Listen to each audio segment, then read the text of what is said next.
and you were at the very, very, very beginning as one of my instructors at the Ohio Center for Broadcasting. So I thought no better way to kick it off than the guy who was at the start. And I appreciate it, man. The first thing I say is I'm really super, super proud of you, and watch you grow as a entertainer, talent, and a man. You were the most talented rebel I've ever seen in my life. So if we're going to go back 20, I don't want to spill all the goods, but... The Nick Scott Effect. The Nick Scott Effect. Available everywhere podcasts are found. It's not easy. I don't feel the things that I felt anymore. And I won't dare just to hang my head. You know I can. My hands are tied. And then we can hang up. But we're rolling, man. I appreciate you coming on here and doing this, man. We haven't talked in what I felt like is forever. Too long. Yeah, forever, and then some. And then some. And the reason I asked you to come on, I am celebrating 20 years in broadcasting and 20 years in the event industry. And you, my friend, are the first person I'm having at the beginning of April. April marks 20 years. I got my first gig in April of 2003. And you were at the very, very, very beginning as one of my instructors at the Ohio Center for Broadcasting. So I thought no better way to kick it off than the guy who was at the start. And I appreciate it, man. Hey, man, I am so, first of all, I would say I'm happy to be here, but that wouldn't be the first thing I say. The first thing I say is I'm really super, super proud of you, and watch you grow as a entertainer, talent, and a man. I couldn't be happier, man. You know, we follow each other, and I'm really, man, I mean that very sincerely. So to get this call from you, believe it or not, for me, is an honor as well. Oh, dude, that's so kind of you. And, you know, I remember the days of OCB, man. It was some good times. And I often wonder what happened to some of the people that were in my class, because there was 25, 26 very, very talented individuals in that class that graduated with me. And I don't know if there's any still working in the industry, unfortunately. You know, I think only one person. I'm trying to remember if Kara McNeely was in your class or she was right after you. I think after, yeah. But I think the industry itself is so difficult to navigate once you get in it. There are only so many jobs. And I think one of the things I've admired about you is you figured out a way to pivot. I mean, you constantly pivot. And I think sometimes people think, I made it through school. Okay, where is it? Where's the reward? And sometimes life just isn't fair, man. I mean, you bust your butt and you do all the right things, but the opportunities aren't there. And so I don't know how many people are there. I think the one thing about you, you were the most talented rebel I've ever seen in my life. So if we're going to go back 20, I don't want to spill all the goods, but you always knew you were good. You have my complete permission to say whatever you want to say. You were so good, but you knew you were. And me trying to reel you in, you were that stallion in the barn, man, where all the horses fell in line, but there's a one Bronco over there that, like, look, when you guys figure out how to do it, join me because I already know what I'm doing. And so you would go in and you would just whip up your stuff, man, and come back and it would be done. And I'm like, man, this dude is finished already. And everybody else is struggling. And I give you another assignment. I'm like, that'll hold him. No, he's back again. He's got it done. You know? And so it was kind of just harnessing your talent, because there was never a doubt about your talent, man, from the day you walked in the door. And it's just you and a couple other people. As always in these kind of environments, some people just bubble up to the top and they just destined. But I'm just glad that you stay with it. And I remember when you ended up in West Virginia, and I watched you and I said, man, I just was so excited. And then, you know, you were in the middle of this big industry shift, and everything changed, and so much automation and so much, let's just condense all these talents and have one talent in multiple markets. I don't like that, because I think anytime that there is a local issue, incident, tragedy, you don't have that local voice to galvanize the community and true. and make it personal. But that being said, I think you recognize how the industry was shifting. And then when you started doing, like, really getting into DJing and providing entertainment and becoming entertainment, and then just the constant evolution. And I'm watching this, I'm like, man, this is textbook on how you always have to be ahead of the curve, or at least be aware of the curve. And I think you've done a great job with that. Man, thank you. I appreciate you saying all that. It means a lot. And, you know, a lot of that wasn't because I thought that I had it, or I thought that I was that good or whatever. Really and truly, a lot of what you've seen over the last 20 years was figuring it out out of necessity. Because, you know, I grew up pretty poor. My dad was a preacher. I remember one day, and I've told this story in the podcast, and he doesn't care that I share this. I remember one day I got up for school, like in 9th grade, and he had his tax returns on the kitchen table. And I, being a nosy kid, I looked at him, and he made $14,000 that year. Wow. That's it. And you know, we got assistance and things like that. So I knew when I became an adult, that was not the lifestyle that I wanted to live. Right. You know, we lived in a small, single wide mobile home, things of that nature. So once I got into radio, I got in 2003. So the guys that were teaching me, and you know, a lot of these cats, the Duke Hamiltons, the Grover Collins, these folks, I love them, but they were in a generation, and Ted Morrow and all these guys, they were in a generation where they were making very good salaries, and they should. They're extremely talented guys. Right. But by the time my generation came, the industry had shifted, and like you said, had learned to consolidate. And then when these guys were retiring out, or they were quitting or leaving or whatever, the new generation, me coming in, they were like, all right, the guy left is making 80,000, 100,000. So, all right, Nick Scott, you get 26. Right. You know, and so when I got into the industry, my first full-time radio job that moved me to West Virginia paid me $26,000 a year. That's all I made. Right. So when you were talking about pivoting into the DJ and entertainment world, I met a girl here. That's why I stayed in West Virginia. Right. I had Memphis called me and tried to get me to do afternoon drive out there, and I didn't go. But I met a girl, and I realized this girl's my best friend. I want to marry her, and I want to have a family with her. Yeah. And I also realized I want to have kids. And I want to be a dad. Being a dad was always something that was a dream of mine. Okay. And in order to be a father and a husband and a provider, Yes. unfortunately, at least in the situation I was in at the time, radio didn't do that. Right.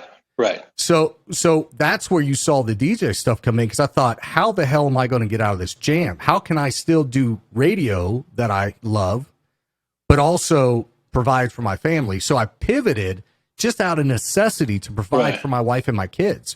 And thank God Almighty, it worked out. Well, you know, that's what God does a lot of times, man, is we don't see, like, his blueprint is unreadable by us. And so when it happens, the blueprint is readable on the backside, right? We can always turn around and look at God's blueprint and go, wow, that's pretty interesting.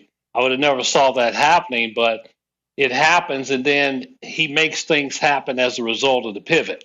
And so, you know, first of all, smartest thing you've done was marry that young lady, because first thing, she's beautiful, you have great kids, and you have stability, which many of us men find out later in life is the code. The code is stability. It's not success. It's not fame. It's stability and having that peace of mind. So yeah, it's good to see you doing it, man. And I see the pictures and these events and the testimonials and the crowd shots, and I say, man, I remember this cat when he was at what they call Ohio Media School now. And I said, I remember this guy, man. I really didn't know which way the wind was going to blow with him, man. So I knew you were going to be successful. I just didn't know how, and I didn't know when, but I knew you were going to be successful. Well, thankfully, you know, I guess that ambition of mine, whatever you want to call it, has led me a lot of success, and it's given me a little bit of pain here and there. You know, there have been a few folks in the industry that I didn't gel with. Sure. But that's anywhere. You know, I mean, you're going to run into that in any industry and any place you work Absolutely. at. But so in 2017, I had been with a radio station for almost 13 years, had a number one day part for almost 10 of those 13 years. You know, we had been back and forth over finances, and keep in mind, I'm not talking bad about them. I actually just talked to the owner. I just talked to the owner of this company that I left this morning, you know, about another project. Sure. So there's no burnt bridge there. And I love all of them. But it just wasn't ideal for me anymore. And the money, back and forth started to cause friction. Yeah. And no one wants that in the workplace, right? Right. And I knew they loved me. They knew I loved them. It was starting to cause some friction. And I was like, hey, I'm going to go try this. And it worked.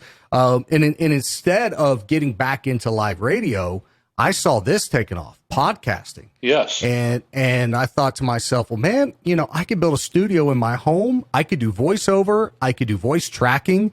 I could do my mix shows. I could do all of it right here. And it's been a blessing. Well, you think about how, comparatively speaking, how inexpensive it is to build a quality studio today versus when you got into business 20 years ago. Building a studio in the home would have been virtually something you have to finance because of the cost. But now with technology, with equipment, I think one of the things you said that really resonated with me, Nick, was the reality that it's okay to not agree. It's how you do it, I think, that burns bridges. But you think of athletes and entertainers, there's this constant, we couldn't come to terms. There's a holdout. It's just business. That's all it is. But in radio, it's a business where egos are part of the DNA. And so 100%. you got a lot of people whose egos are out of whack. They need a front end alignment, a back end alignment. They need the whole shebang. But when you can get to a place as men and say, look, I've got a family. I need to provide for my family. I understand you have a business and you're trying to be about profitability. I think right now we're just not at a place where those two come together. I need to move on. Any good businessman would respect the man's decision based on that. And that's pretty much how it went down. And unfortunately, you know, one gentleman I worked with, and I don't do names because I'm not the type of guy to talk bad about anyone, but this gentleman was in a supervisory role with me, and we became best friends. There was probably a 5-6 year period of my time in West Virginia where this gentleman and I had no closer friend than this guy. Right. I hung out with him all the time. His wife and my wife hung out here and there a few times. You know, I was his go-to, as far as on the staff, and I tried to be his, you know, main guy, which I was. And we had a great friendship. And somewhere along the lines, the last 3-4 years I was there, our relationship got sideways, and there was a lot of factors in there, and I can't remember all of them. And a lot of them were my fault. I'll be the first to say, sure, I said some stupid stuff that I shouldn't have said or whatever. I'm not above taking my own blame and taking my own medicine. Sure, you know. And unfortunately, still this day, I don't talk to the guy, and I've tried to reach out to him and keep that relationship going, but. You know, that's a story that I tell you to say, you're right. We can say that we disagree and that we're moving in a different direction. But unfortunately, sometimes a bad side effect of that is human emotion. Yes. And in this one instance, there's some emotion there of hurt. And I've tried to reach out and say, hey, man, I'm sorry. I love you. I wish you nothing but the best. And I think he's still a little on the hurt. I've had a mutual friend say he felt like I abandoned him, which I did. I left, you know. But it's one thing. It's the one unfinished business that I have in the business that I hope one day he and I can at least come back together on amicable terms. Yeah, I think what it is, man, we as men, and people probably, but we as men, man, we got to be able to come to terms with that chapter ending. It might have been a bad chapter. If you got a book with 30 chapters and it's one bad chapter, it's a damn good book. You know what I mean? So I think that maybe somewhere down the line, maybe he has a chance to understand, you know what? That chapter ended so long ago that it's time to just move on because, man, life is short, man. I mean, we look at tragedies all around us and school shootings and catastrophic events and things of that nature, and you realize, I mean, man, it's kind of funny to say I'm 67 now. You know, I think how long ago I was with you guys. I'll be 68 this year, and I just think, man, how much life have I lived? How blessed have I been? God has just given me so much grace and mercy. But one of those things that came out of that grace and mercy is the understanding that life is too short to hold grudges, man. It is just too short, man. And so I applaud you for one, owning part of it. I mean, we all make mistakes. There are people that would line up from here to West Virginia to tell you that I've done things, but they'll also, in that same breath, they'll also say, but we're good now. You know, we're good now. Yeah. Well, you know, it's funny. I told this story on this cat, and I hope he watches this, because if he does, he'll laugh. I've always said if he ate a cheeseburger right now and in an hour it made him throw up all night, he'll never eat a cheeseburger again in his life. That's just the type of guy he is.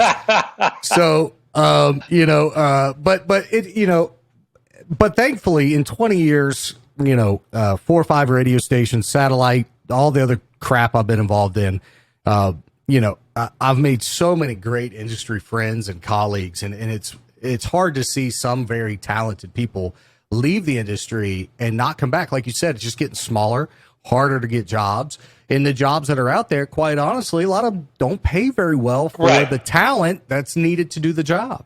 Right. And that's the sad part about it is at some point, man, it's economic.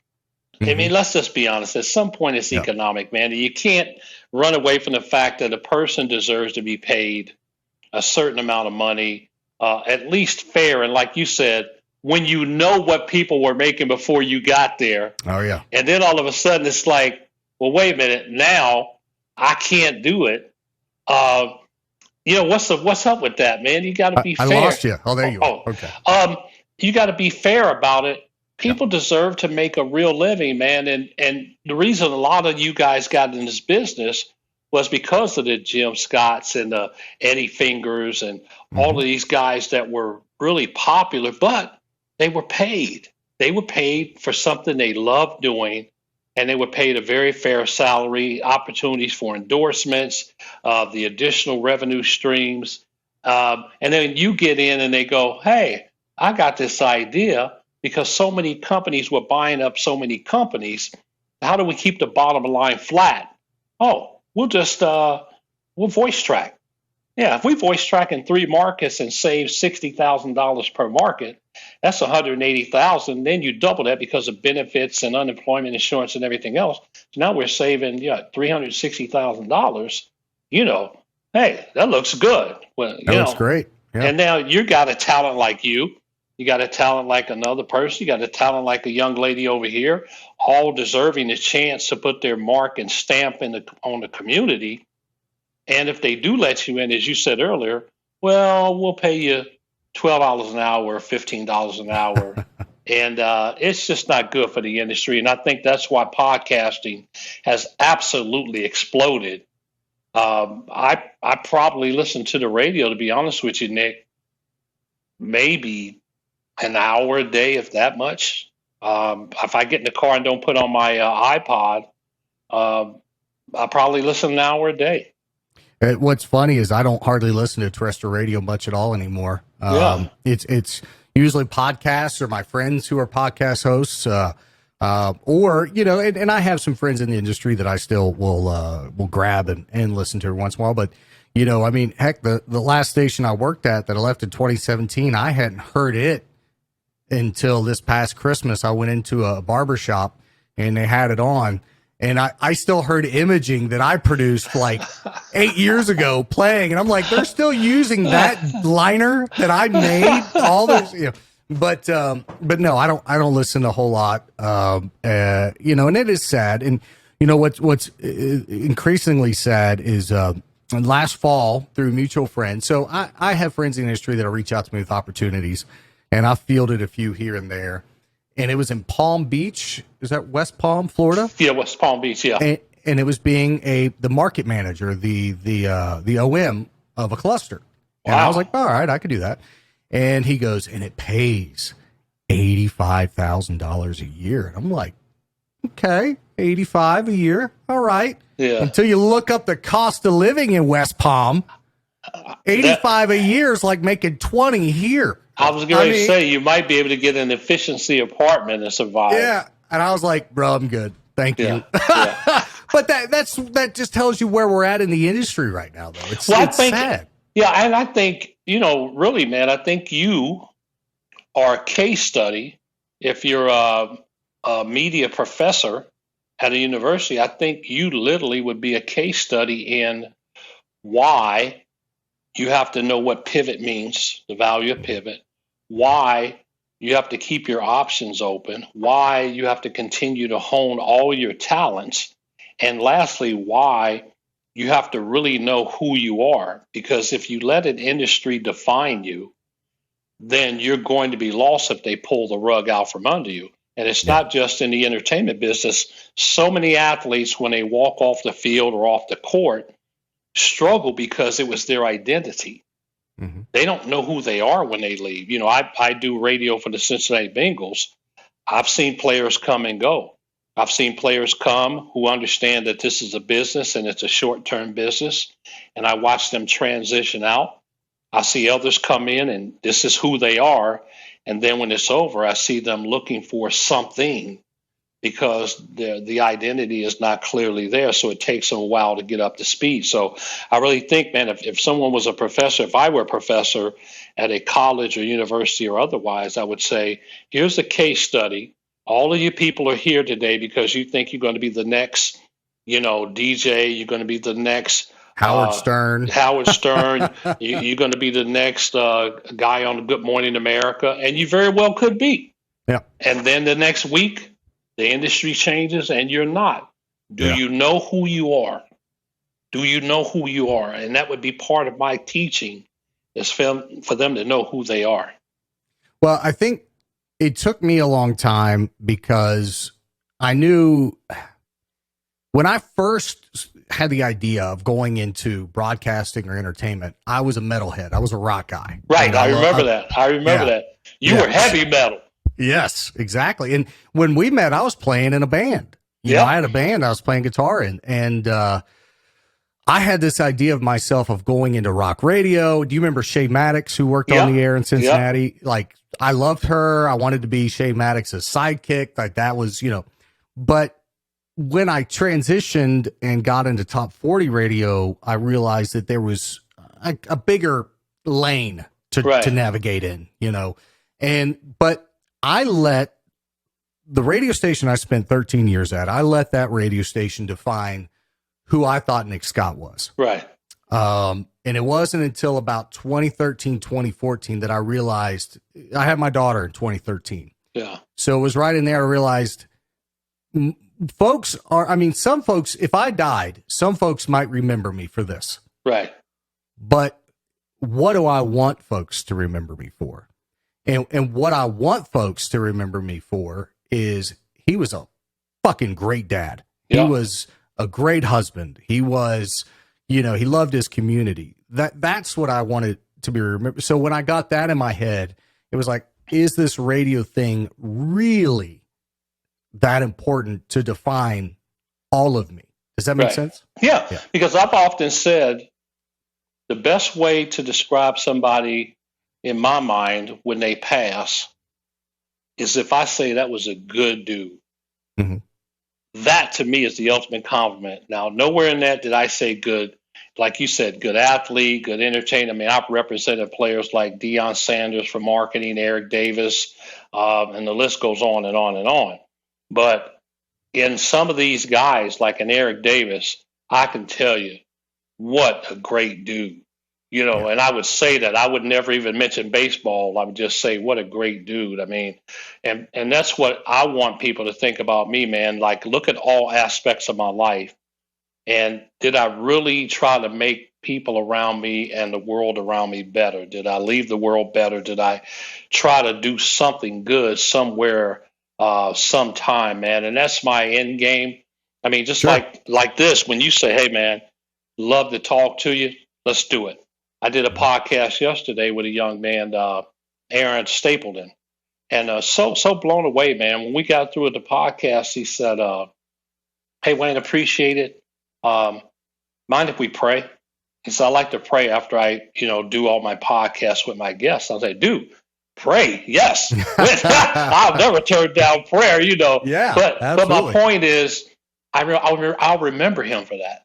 I'll Mhm. always remember him for that. That he's in a place and a position to say, you know what, man, I know God has blessed me even just to do this podcast. Yeah. And I want to pray for the people who take the time to do it. I just thought that was so cool. So to your point, man, those are the things that matter. We thought, and me too, when I was younger, I think, hey, man, I'm going to make my mark and I'm going to do these celebrity events and represent these athletes. I'm going to do all this stuff. And then you start to realize, man, what really matters, man, is your spirit, man. What does your spirit feel, and how does your spirit feel about the life you're living, man, and what you're doing and your decisions you're making? And guess what? You can be a good guy and do what you're doing right now. It doesn't Absolutely. change your talent. It doesn't change your personality. Matter of fact, it heightens it. Yep. And it allows people to see beneath the surface to say, man, what a good dude. And he just so happens to be a talented podcaster. Are you involved? I think I've seen this. Are you involved in your local church? Yeah, I go to Yep. attend Crossroads, and Okay. been there for, geez, I forget how long I've been at Crossroads now. Don't date yourself now. Well, Oh, you already man. told us your Yeah, age, yeah, so yeah. Let me tell you something, man. I tell people all the time, slap me if I ever complain about my age, because my mother was 47 when she passed, and my dad Oh, was wow. permanently disabled at 39, and he died at 66. But from 39 to 66, he was pretty much confined to a bed for the most part. Oh, I dare not complain about my age or my health. Yeah. So, Yeah. no, man, I'm good. And I really, I like Crossroads because it grew me spiritually, Yeah. really helped me hone in on my relationship with the Lord, and even just challenged me as a person, man, with some of the lessons that they did and some of the series. So Sure. This episode of the podcast is sponsored by the Appalachian Outpost. So all the craze, especially around West Virginia, Kentucky, Southern Ohio, Pennsylvania, is the off-road industry. You might see the Razors going down the road, the side-by-sides, guys with big jacked up Jeeps. That's kind of the craze right now.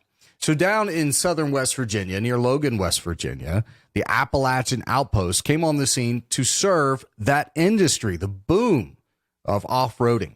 There's a Hatfield and McCoy trailhead right there at the resort. So you could haul your side-by-side, your rock crawler, your four-wheeler, whatever, down to the Appalachian Outpost. They have cabins that are gorgeous that you stay in, you can go ride, and then when you come back in the evening, the Broken Axle's right there on site where you can grab a drink with some friends and some really good food. So your next outdoor excursion starts at AppalachianOutpost.com. That's AppalachianOutpost.com. You can book right there, right now. good So, stuff. how long have you been? Has it been since you and I had our time together 20 years ago, or were you going back then as well? I think I've probably been there about 12 to 14 Okay. years, somewhere in that time frame. Do you remember that moment when you said, I'm going to start attending church again? I want to do this. Well, I actually never stopped going to church. Okay. I can tell you the pivot that I went from the Baptist church, a traditional Black Baptist church, Mhm. to Crossroads. I remember sitting in the Baptist church, and I felt like I was stagnant. I just felt like I was stagnant. I think primarily because that church helped me grow to a certain level spiritually. And then I was like, okay, where do I go from here? Like, I've Yeah. grown, and where do I go from there? I think the biggest difference, and I say this jokingly but sincerely, I think when I was at the Baptist church and the preacher would say the next 4 weeks or 5 weeks we're going to study the book of Matthew, and I'm like, okay, cool, because I'm a baby in Christ, so I need to learn all about Matthew the next 5 weeks. Well, maybe the second, third weekend he deviates, and I'm like, dude, like I need to figure out what's going on with Matthew, And so friends of mine kept telling me about Crossroads and how they stayed on messaging, and they really just did it in some unique and creative ways. So I said, okay, let me try this. So I remember when I went and they were starting a series, and the first thing that popped in my head, I said, okay, now if this dude in week 3 or 4 shifts, I'm out of here. Like, I'm out. And they stayed on message the whole time. That's In the great. next series, they stayed on message the whole time. And I was locked because that's what I needed at that time. So it's nothing against the Baptist church. But for me, where I was in my spiritual journey, man, I needed to learn. And if you say you're going to teach this, then I'm going to stay there and ride that wave, man. So that's really a lot of my growth happened because of those kinds of things. And then we got into small groups. We have a really good men's group that we meet every Tuesday at 7:00. And just so many other elements of Crossroads. We had the prayer experiences where you try to get deeper relationship with God, man. And I felt those connections. And Absolutely. man, just That's awesome. Yeah. I'm so happy to hear that. I'm proud of you for taking those steps. And do you miss being from the Baptist church? Do you miss the famous Baptist chicken on Sundays? Well, we didn't have that. We were like more. What I miss more is a choir. There you go. Yeah. The choir in a Baptist church is something of a phenomenon because it's like almost auditioning for American Idol. You just don't walk up and say I'm gonna join the choir. Nope. I mean, you have to have some level of talent. But Crossroads has a different kind of band versus choir, but they're all so talented. And again, it's preference. I like more of a black gospel sound. That is the roots of R&B and some of the roots of jazz. Soul, a lot of soul in there. Yeah. Yeah. So there's a lot of depth to that. And I think Crossroads Band, they are so talented and they're reaching into a new level of spirituality and they're singing. I love so many of the individuals. It's just a preference in music style, but a lot of the songs that Crossroads sing, I connect with them. I connect with the lyrics. I'm a writer. I've written music, so Have you really? I didn't know that about you. I know. Wow. And I actually had a writer's credit with the group Midnight Star. There was an album called Work It Out, one of their latter albums. And if you look at that Work It Out song on the credits, I had just a small piece to do with that. I know all the guys in the group. And Bo Watson, who's one of the lead singers, he and I have been best friends, one of my very dear friends. And I've written 3 books. I'm a creative like you. Yeah. And we have to have that creative thing stroked every so often, man. We got to tap into it every day. Yeah. I feel like I've got to get my hands in something, whether it's every day. Well, I like to share this story with you real quick because it's very impactful to my life. So I told you my dad's a preacher. Grew up in the church we grew up in was Pentecostal. Okay. But it was very charismatic Pentecostal. What I mean by that, I always jokingly say we were this close, and I'm not joking, to getting bit by rattlesnakes. I mean, like. I know what you mean. I know exactly what you mean. No joke. And so there was some hurt there. When I say I was beaten with the Bible, I mean it in the most literal sense. I got the ass kicked out of me. And it was there's one verse in the Bible that says, spare the rod, spare the child. Spare the child, yeah. They took that literally. And I love my parents, we're cool now, but at the time that's what they knew, And so when I was 18, I turned 18 the August before my senior year of high school. Okay. So I moved out and I spent my whole senior year of high school living on my own because I couldn't take church anymore. Sure. And I said, I will never again step foot in church. And I held true to that for 20 years. And when I met my wife, she wanted to go to church and I laughed at her. I was like, you can have that crap, Yeah. And for 20 years, I stepped foot in church. I counted it one day. It was 5 or 6 times. 2 of those times were for my wedding, the rehearsal the night before and the actual wedding the next day. The other 3 or 4 times were with my new in-laws because I wanted to prove to them that I wasn't a psychopath. So, and went to church with them a couple of times. And the 3 or 4 times that I went to church with my in-laws, I was wildly uncomfortable. Yeah. I mean, I felt like, first of all, I want to tell you this, will you tell a story to make sense? Not putting down anyone in an abusive relationship, but it was like someone who had been in an abusive relationship, then going back into the place where that abuse happened, years later, you get that anxiety, that uncomfortableness. So that was my experience with church for 20 years. When the few times that I went back, I felt like I was going to throw up. I would start shaking, my anxiety, like it was a full traumatic reaction. Right. And I was like, this is for the birds, you know, I'm never going back in. So fast forward, in 2018 and 2019, a local church by the name of Bible Center here in the Charleston area hired me to DJ a special needs prom. So they have these special needs children come, kind of like Tim Tebow does. Yeah. And I remember being terrified, A, going into church, B, they had me DJing in the sanctuary. I'm like, what am I going to play? God's going to strike me dead. You know what I mean? Like, I'm dropping ushers. Yeah. There goes lightning. I'm done. You know what I mean? Like, so, but I remember the staff there was so welcoming and kind, and anything I needed, getting set up, sound checked, everything was awesome. So fast forward to 2022, I had a gig somewhere, got in real late that Saturday night, like 1, 2 in the morning, got a few hours sleep, woke up like 8 o'clock the Easter morning on Easter 2022. And I had the idea of watching the live stream from my grandfather's church. Now he's passed, but I had a good memory of that church. So I thought, watch it with my kids. And that morning I just had this feeling of being a horrible father because my daughter is 9 and doesn't really know much about who Jesus is or any of the stories we learn in Sunday school, Noah and Moses and all these things. My son is 3 at the time, going on 4. He doesn't know any of this crap, period.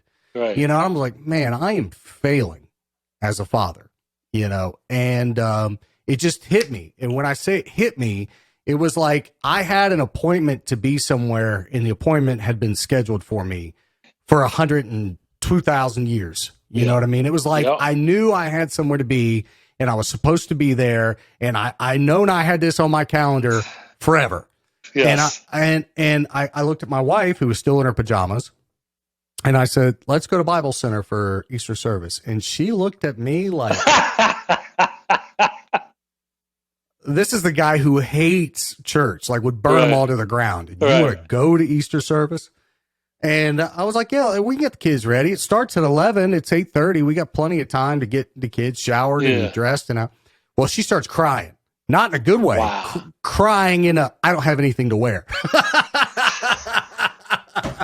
Well, of course, a closet full of clothes, but I don't have anything to wear. Exactly right. So she found something, and she looked beautiful like she always does. And we got the kids together, and we went. So we're sitting there, and Bible Center is notorious for having an amazing band, an amazing worship team. Yeah. I mean, renowned throughout the state, I think, and beyond. So we're sitting there, and these guys are playing, and I'm blown away. You know, being the music and entertainment nerd that I am, I'm just floored. Yeah. And the environment and everything. And I remember we sit down after the worship piece is done, and John King comes up, who's a great friend of mine now. I didn't know him from Adam at the time. Comes up and starts to deliver the message. And when I say God spoke to me, I don't want it to come across like a crazy person saying some big booming voice, Nick came down. I know exactly where you're going to. It was like, in a moment, I had this small voice say, you've had your fun. Let's get to work. Yes, my time. You've had your fun. Let's get to work. And I remember for a second. I mean, I've got goosebumps just saying that. You know, and I remember thinking for a second, like, did I think that up myself? Am I talking to myself? Was that me? Am I playing tricks on myself? You know? Yeah. And I realized, like, no, why would I say that to myself? Like, no, that's not something I would conjure up in my head. And so all that next week, I'm trying to make a real long story short, but we got plenty of time. My kids kept asking to go back. I want to go back, Daddy. I want to go back to that Sunday school, Daddy. I want to go back to that church. I had so much fun. Can we go back? Can we go back to the church? Can we please go back to church? And there was such a battle in me, because there was the battle of that 20-year-old, I hate church, Nick, going, screw that. But then there was the battle of that voice going, let's get to work. And for that week, man, it was like internal, like just, you know, ripping me to pieces. And so I reached out to the church, and I said, can I talk to somebody? Because I have all of the questions. Right. You know what I mean? Right. Right. And John King, who I've had on the podcast, took me to lunch. We were only supposed to have like a hour lunch meeting.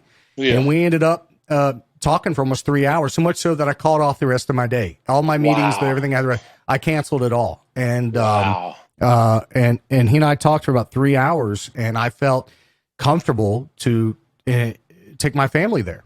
And you know, I don't feel like I ever left the Lord, but I gave my life back to the Lord, if that makes sense. Yeah. Yep. And it's such a crazy chain of events in a year's time, because that was in April. By May, they had me DJing some events around the church, helping them out, which I was ecstatic to do. Sure. By June, I'm running the board, because they knew I'm a DJ and I'm a radio guy. So I'm running the board. I happen to pick a guitar up with one of the guys messing around. I start playing, and he's like, "You can play?" And I was like, "Play's the loose word there." And he said, "Why don't you play with us?" And by July, I was onboarded onto the worship team, and I've been playing with the worship team now almost every Sunday since last August. And they came to me a week and a half ago and said, "Hey, how would you like to play Easter to celebrate your 1 year anniversary back with us?"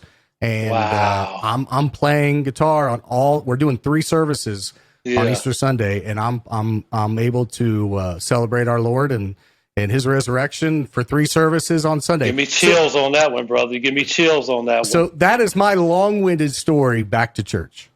You give me chills on that, man, because we all have those moments, man, where we know in our spirit, because, you know, the old Bible verse, and train up a child in the way they should go, and when they're old, they will not depart from it. You never departed. You just kind of were on the perimeter, you know, the peripheral. And man, something like a little kid looks at you and says, I'm getting something out of it. You can't ignore that. But that battle between flesh and spirit, man, is real. You know, a lot of people don't know that, but that's a real battle, man. And it was. so many times we are in a position where we succumb simply because we feel like we have nothing to fight with, but we have everything to fight with, because he fights our battles. But you do have to let him know. Yeah, you know, like, I'm struggling here. But I think it's great, man. I saw you with the guitar in your hand, and I didn't know that you were a guitarist in that sense. And I saw you going to the church a couple of times. I said, what is he doing now, man? You know, I was like, and again, all I thought was evolution, right? Constant evolution. And that's the way of this world, man, in terms of this industry and really people, man, just constant evolution. It is. And it's been wonderful. And it's brought me so much more like peace and joy, you know, to be able to do that. And I could see you doing stuff like that with your church, maybe not in terms of musically, but I could definitely see you being like a choir leader or something. I was doing, now they have a Super Bowl service that is probably one of the biggest in the country. It is humongous. And for a while, Brad Johansson and I were the commentators. And I think I did that for 4 or 5 years. It was major big. And they decided to bring in some of the campus pastors to do it. I was disappointed. I'm very candid about that. I told my good friend Chuck Mingo, who's one of the pastors, I said, "Hey, man, I'm trying to use my talent for the church, but I understand." You know, they wanted the other people to get a little bit more well-known. So with so many people, they do like 5 services, Super Bowl Sunday weekend, to get those other people up there and get them some FaceTime and stuff. But yeah, I still, like, I'll do, if they call me to do something, I'll do it. And working at St. X High School, which is where I do my weekday work, being the director of diversity, equity, and inclusion, man, to be able to talk to kids from all different races and walks of life is spiritual for me, because I had a great conversation with a young kid today who wanted to understand a little bit more about why things were the way they were, and why in some ways he feels like, you know, as a white student, he has to kind of sacrifice some things that he thinks he shouldn't have to. And man, having those kind of conversations, enlightening the kids and helping them understand there's nothing wrong with you feeling that way, but there's also a challenge for you to dig a little deeper than the surface and dig a little deeper than just yourself. Absolutely. It's a beautiful thing, man. So I love what I do. I enjoy it. I think I'm blessed to do that. And then during football season to be able to do that, man. And again, the joy for me is when people walk up to me and just simply say, "Hey, Box, man, you're a nice guy, man. I really like you. You just always treat people nice and kind." That's what I want out of life, man. I don't need the other stuff. But if somebody tells me I was nice to them, or they say, "Hey, my friend met you and said you were really kind to them," or something, man, for me, that's everything.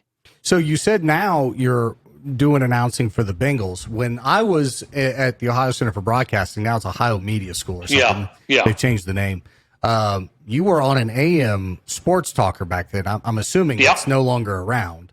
It is. Believe it or not, it is still Oh. around. They've managed to, but again, they only have one live local DJ. I think maybe two. Lincoln Ware is still on the air. I mean, he just celebrated. Yeah. He just celebrated 50 years on radio this week. Oh, wow. But And here I am happy about 20. right. And Eric Thomas that played for the Bengals, ET, Eric Oh, Thomas yeah, and I. ET. Yep. We had a show called the Primetime Sports Show, ran 8 years, and man, we won awards and we were recognized. We had so many great guests on it, and it gets back to what I was saying. I don't know if you remember, there was a part of the city of Cincinnati called the Cincinnati Human Relations Commission, and they were all about fostering goodwill in communities. You know, people getting along, communities coming together, people being respectful, et cetera, et cetera. They called one day and said, "We are giving you guys an award." Now, these awards are typically given to community leaders, to volunteers, to people that do those kinds of things. And the guy, Will Thomas, who was on the board, who's passed on now, but Will said to me, "Box, you and ET treat people so kind. You're not the yelling, boisterous, berating callers. You've always treated people so kind, and your messages are always so good. We thought, why not recognize somebody in a different space?" And man, I mean, this was a big deal. It's like the whole city of Cincinnati council people know. And to be recognized simply because you were being kind and treating people with respect, that's what it's about, man. That's amazing, man. Well, congratulations. So Thank you, brother. you said announcing for the Bengals now. Are you actually in the stadium, or where are you doing that? What outlet? So we're at the stadium on home games. When they travel, I don't travel with Dan Hort and Dave Lapham because our post-game show is typically 90 minutes. And most of the teams are out of the stadium within 58 to 60 minutes and headed to the airport. Right. So it would be kind of a problem breaking down all that equipment. So you're there for 90 minutes, then you got to break the equipment down, as you know. Yeah. So that's 2 hours. They'd be on the plane and gone by the time I got done. So if it's a home game, I am at the stadium because we broadcast in, I think, 30 different markets, including Huntington. Oh, is cool. one of the markets that we broadcast into, because I've done interviews with some of the stations in Huntington during the season. But yeah, man, so I've been doing awesome. that. I've been working with the Bengals, I want to say maybe 11 or 12 years. I've been doing the in-game broadcast. So I do the pregame show, I do the halftime report, and then I do the post-game show. But I've been doing that, I think I've got 5 years of that, but 10 years with the Bengals on radio. Wow, that's incredible, man. Well, congratulations. That's pretty awesome. Yeah, it was awesome last year because we got to go to the Super Bowl. And, the Brown family, man, they took care of everybody. They flew us out. They took care of our accommodations to broadcast a Super Bowl game. Man. You're at the stadium and you're sitting there saying, "God, thank you. I am broadcasting at the Super Bowl. At the Super Bowl. I am doing Man. a pregame show welcoming people to the Super Bowl broadcast. I am doing a Super Bowl halftime report." Man, how did I miss that? I wish I would have caught that. Is it on YouTube? Can I go back and watch it? I don't know, because radio, again, getting back to radio. Yeah, radio. I don't know that radio keeps anything anymore. But it's I just had pictures up and stuff, man. But it was really I tell you, Nick, the one thing that I struggle with is I'm not a person that goes, crazy about stuff like that. And what I mean is, I didn't put like 400 pictures Hmm. of me at the Super Bowl, because number one, as you take that work serious. Yes. So, even this podcast, I mean, there's thought that goes in it for you and things you want to accomplish, et cetera, et cetera. I was so focused on trying to do the best job possible. And yeah, I took some pictures and things and interacted with people, but I just wasn't going crazy because I wanted to live in the moment. And I Absolutely. think too many times people don't live in the moment, but I lived in the moment. I sat in that broadcast booth and I met the broadcast team from Westwood One and the broadcast team from the Rams, and I'm looking down on that field, and I did, man. I walked the stadium before the game. I walked around, and I just kept thanking God, man, that this is a blessing, man. This It is. this is a gift from God that people would kill to be able to say that they got on the headphones and, welcome to Countdown to Kickoff on the Cincinnati Bengals radio network at Super Bowl, and this is you doing that. Man, I take it not for granted, and I thank God for it. And I thank God for all of these broadcasts that I get to do, because you think about the games being sold out and this team having a talented quarterback like Joe Burrow, but then you also think, man, stuff like DeMar Hamlin, you're at the stadium, you see that. And as we told you guys when you were in broadcast school, the show goes on. Yeah. And even though we couldn't find the words, we tried to find the words. And then, you just simply say, man, all we can do is pray. And, I think of Dan Orlovsky when he was praying on ESPN and how powerful that was. But even in those moments, man, to be a part of that is something that you never forget.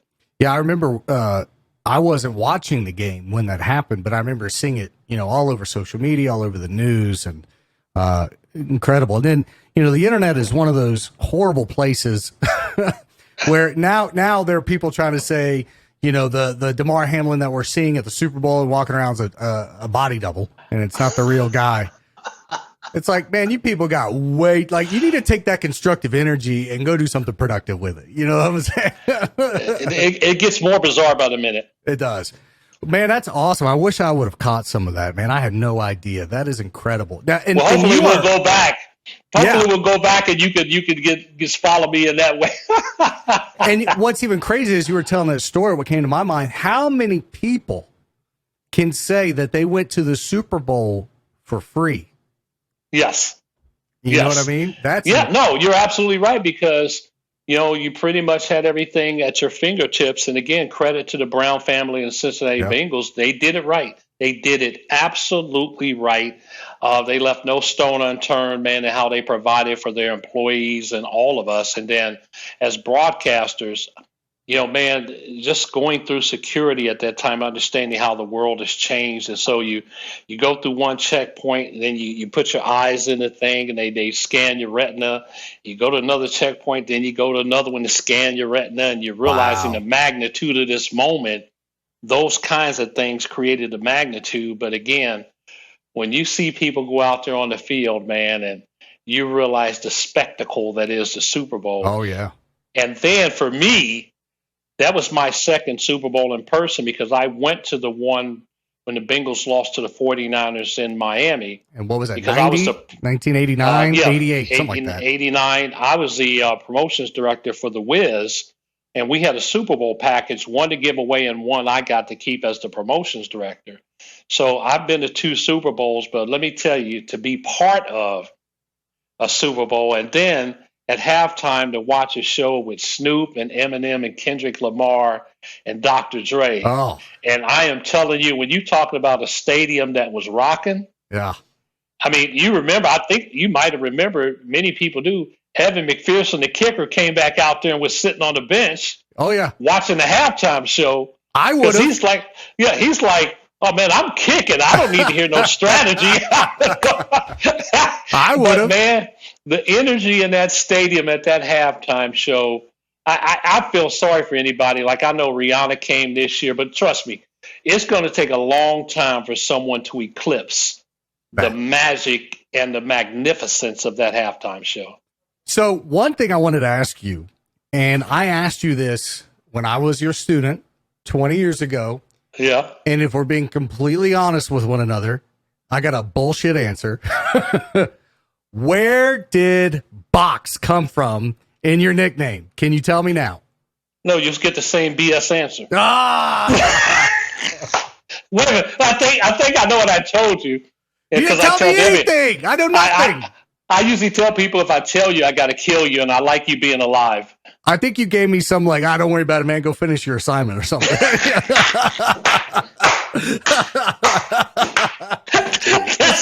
That would sound like something I would have said to them. Just go on. We're not talking about this. Wait. Go learn some more about Edit. Learn more about Edit. A program that isn't even really used that much anymore. Exactly. But it turned into Adobe Dimensions or something. Adobe Audition. Adobe Audition. Yeah. But Box is what everyone knows you as. So if folks aren't familiar with you and they see this in the title, when I refer to Box, I don't know you as Wayne. You know what I mean? You're Box. It's funny because people either know me as Box or Wayne Box Miller, especially in the media and entertainment sports world. But I mean, I've had the name for so long. Going back to literally elementary, junior, high school, it was one of those things where you didn't like it and then you adopt it because you're never going to get away from it. Yeah. And it's like the classic example of turning a negative into a positive. Sure. And so now it's part of the brand, if you will. Yeah. All my social media channels, everything I do, even on Bengals radio, it's just Wayne Box Miller. So it works for me. Oh, I think it differentiates me from a lot of people, and it always begs the question, where did the box come from? It just never goes away. So I think it maybe identifies I need to do Yeah. I'll just have to have a Geraldo Rivera moment and just reveal how I got the name and not reveal anything. There's a local guy here in the Charleston area. His radio name is Crash. And I've just gotten to know Crash recently. He's kind of, he and I had two kind of linear paths. He was on the air at one station, I was on the other, but we never really crossed paths until recently. Yeah. And I was like, man, how did you get the name Crash? Well, I guess early in his radio career at a radio station he was working at, he crashed 2 station vans in like a day's time.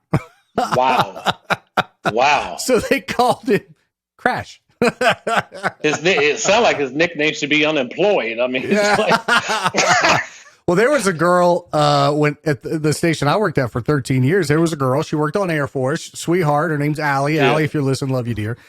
She sweet girl, very talented. But she had a similar driving record, and I remember she was not allowed to drive the station van because of the driving record. So I ended up taking her places in the van and doing stuff, but she did a great remote and a great job. So it was like, okay, how are we going to get this talented personality to the remote? Because we ain't letting her drive. Right. That was probably pre-Uber. Yeah, it was. But yeah. So, well, man, I've had you on here for almost an hour, and here's what I'd like to do. So as this podcast is building, I've been so fortunate, and just a side note, and some of my listeners might have heard this story a million times and their eyes are like that. But, I started this podcast during COVID, and I did about 25 episodes in 2020. It was all DJs. And if you go back and listen to any of those episodes, I wanted to do a podcast with DJs about DJs and the DJ industry. And I quickly learned that no one gives a crap about DJs. Only what records you play. So when I restarted it back in July, I take a lot of inspiration. My podcast inspiration is Joe Rogan. He's awesome. And I love how he just wants to talk to cool people, have intriguing conversations, shoot the crap, and do what we do as creatives.